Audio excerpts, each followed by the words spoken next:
Let's see how to add a border around a paragraph in Microsoft Word. First off, we want to open Microsoft Word.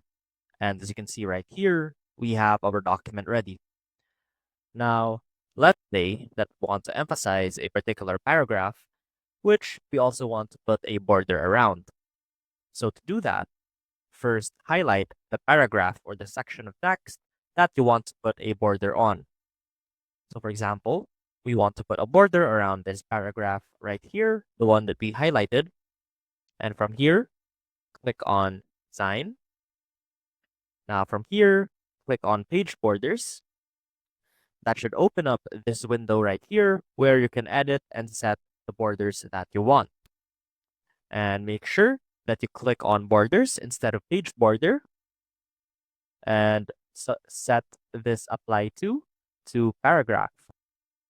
And from here, simply choose your type of border. For example, we want a box border as well as solid lines.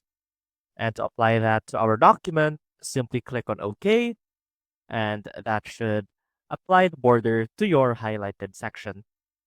And that is how you can add a border around the paragraph in Microsoft Word. I hope this helped, and I will see you soon.